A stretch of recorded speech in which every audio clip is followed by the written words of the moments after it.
Well, hi, everyone. Welcome to the Verizon Center in Washington, D.C. Paul, Hendrick, and Joe Bowen to get you set for the Maple Leafs and the Washington Capitals. And, Joe, the Capitals have won 6 of their last 7 games head-to-head with Toronto. But an interesting from Coach Babcock here today.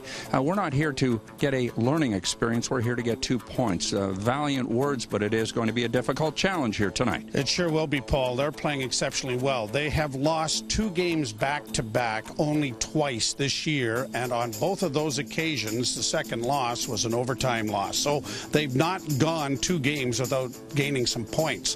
The biggest difference that Barry Trotz has done is he's turned this team into being defensively responsible. And you don't have to look much further than Alex Ovechkin, who is, what, 8 times now that he's hit the 40-goal mark, but he's plus 23 or so. And that is a huge statistical change for Ovechkin, who has bought into what Barry Trotz has been trying to preach, and all of them have followed suit. So Braden Holtby, who probably won't play tonight, has hit the 40-win plateau for the 2nd straight year. But this team, it gets a lead, it can shut it down, and it can shut you down very effectively.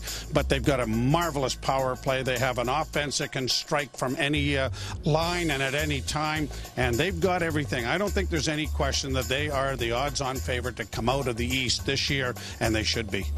You mentioned Braden Holtby. It looks like Philip Grubauer will get the start, the projected starter for Washington. Jonathan Bernier will get the start for the Maple Leafs.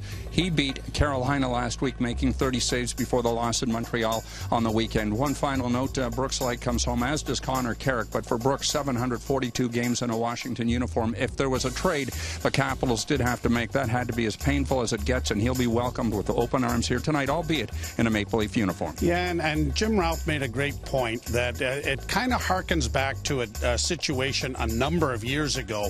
Eddie Giacomin was placed on waivers by the New York Rangers, and the next day the Detroit Red Wings picked him up. So it was a trade. Brooks Light was put on waivers, and then the trade was made by the Maple Leafs. But the very first game that Eddie Giacomin played for the Detroit Red Wings was at Madison Square Garden in New York, and you could not hear the national anthem for the chants of Eddie, Eddie, Eddie, and tears were rolling down the Sudbury native's face.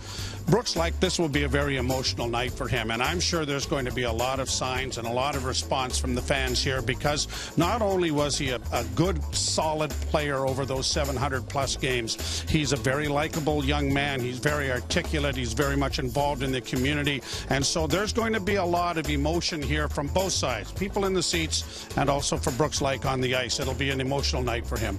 Game time on Sportsnet Ontario, 7 o'clock. You can hear the game on radio as well with Joe and Jim having the call. That's on TSN 1050. Toronto will get things started here on Leafs TV with our Molson Canadian Leaf Nation preview show, and that is set to begin at 6. On behalf of Joe, I'm Paul. We'll see you later tonight.